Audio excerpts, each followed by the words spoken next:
মুৰ্গী মাংস চুঙাত দি বাৰু খাইছেনে? আৰু চুঙাত দি খাই বহুত বেছি ভাল লাগে। হেল্ল' এভৰিৱান, ৰুমিজ কিটচেন চেনেলৰ অন্য এটা ভিডিঅ'লৈ আপোনালোক সকলোকে স্বাগতম জনাইছোঁ। আশা কৰোঁ আপোনালোক সকলোৱে ভালে আছে আৰু ময়ো ভালে আছোঁ।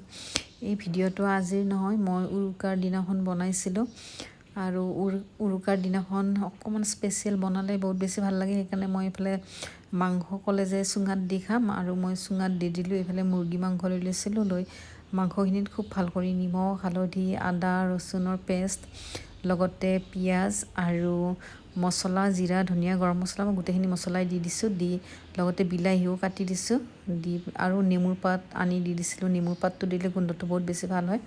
আৰু গোটেইখিনি সানি অলপ দেৰি কাৰণে ৰাখি এতিয়া মই চুঙাটোত দি দিছোঁ। আৰু চুঙাটো মই দিনতে ধুই চাফা কৰি শুকুৱাই ৰাখিছোঁ।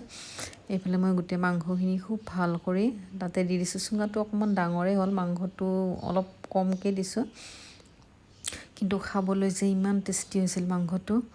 আৰু আপোনালোকে খায়নে বাৰু এনেকৈ চুঙাত দি? খাই বহুত বেছি ভাল লাগে। এইফালে মই গোটেই মছলাখিনিও দি দিছোঁ, বিলাহী দি দিছোঁ। বিলাহী দিলে অকণমান ভাল লাগে, অকণমান টেঙা টেঙা নিচিনাও লাগে। আৰু ধনিয়া পাত অলপ ধুই ৰাখি দিছোঁ। ধনিয়া পাতখিনি মই কাটি দিয়া নাই, আপোনালোকে কাটিও দিব পাৰে। গোটেই পিঁয়াজ মছলা গোটেইখিনি মছলা অকণমান সৰহকৈ দিছোঁ, পিঁয়াজ চিয়াজ। আৰু একেবাৰে শেষত মই ধনিয়া পাতখিনি দি দিছোঁ। ধনিয়া পাতখিনি ওপৰতে দি দিছোঁ। আৰু এতিয়া গোটেই মছলা যিমান আছিলে গোটেইখিনি খুব ভাল কৰি দি দিছোঁ আৰু দেই। আৰু খাবলৈ যে ইমান বেছি ভাল লাগে নহয়। এইফালে মই কলপাত আনি কলপাতৰ লগতে ঢাকনিটো মানুহজনে মাৰি দিলে খুব ধুনীয়া কৰি।